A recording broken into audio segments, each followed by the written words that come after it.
Hello once again, and I'm talking about reading. Today I'd like to introduce another reading strategy. This one is called Talking to the Text.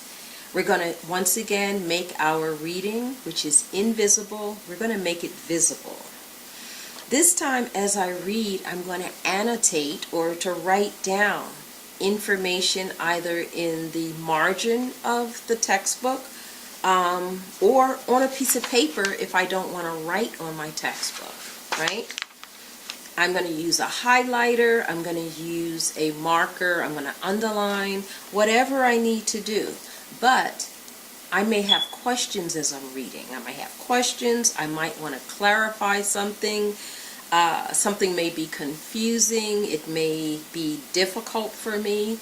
There may be words that are unknown, because I know that if words are unknown and I don't look them up, I don't know what they mean, so that means I don't actually comprehend what I'm reading.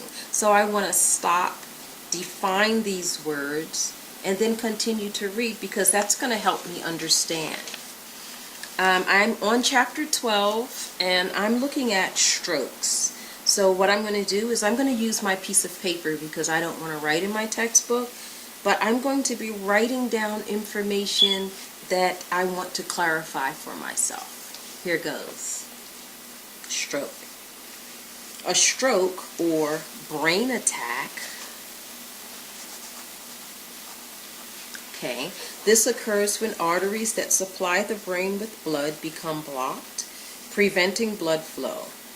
The primary cause of a stroke is the same as that for a heart attack or angina pectoris. Okay, angina is the blockage. Okay. Atherosclerosis, which is the buildup of plaque or a blood clot that blocks arteries bringing blood to the organ. Blood clots are a common cause of a stroke. If the stroke is caused by a stationary clot, the condition is called a cerebral thrombosis. Cerebral thrombosis. Okay. If the blood clot was formed elsewhere and becomes lodged in a cerebral artery blocking flow, it's called a cerebral embolism.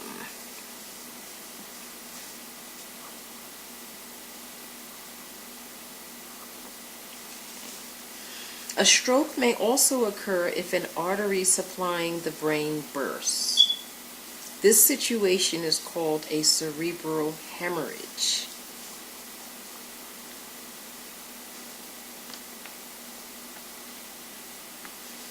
Okay, so it's called a cerebral hemorrhage and may occur when atherosclerosis and high blood pressure are present.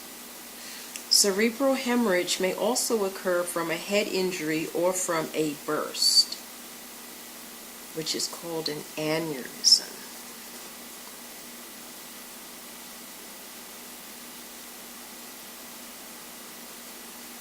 An aneurysm is a swollen, weakened blood vessel.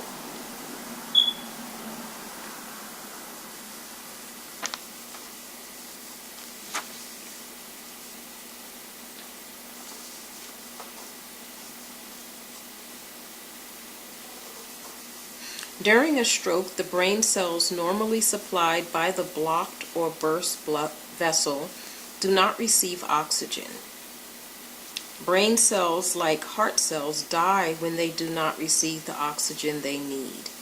A cerebral hemorrhage affects the brain in an additional way. Pressure builds in the brain as a result of blood that has leaked out of a burst vessel.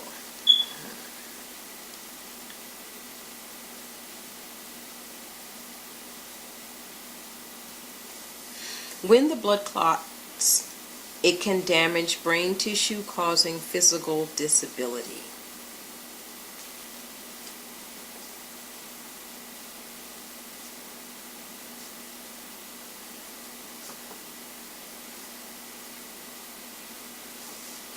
Okay, so some of the things that I wrote down.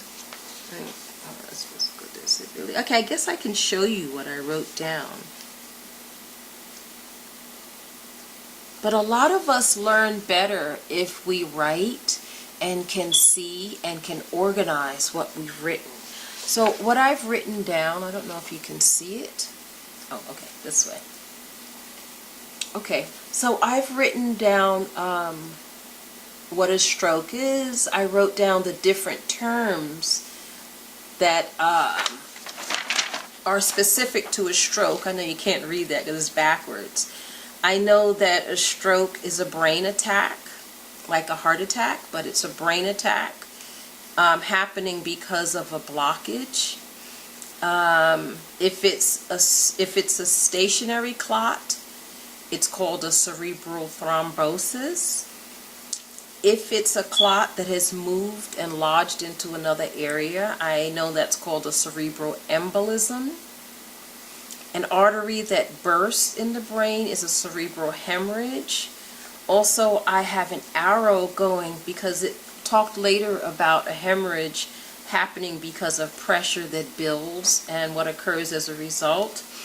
I also wrote down an aneurysm is a swollen, weakened blood vessel. And also that stroke can cause physical disability. Now, if I go through as I read and I annotate and I write down, that helps me to understand. So I'd like you to also go to another passage and do this. I want you to talk to the text, and I want you to let me know how it helped you to understand what you have written. And let's put this in journal number 6. So you want to try this talking to the text. You want to talk about how you felt doing this. Did it help you understand the information? And also, as you go to the next chapter, use this as well. I want you to keep an account of what you're learning, what you're understanding. And are these techniques working for you? All right. See you next time.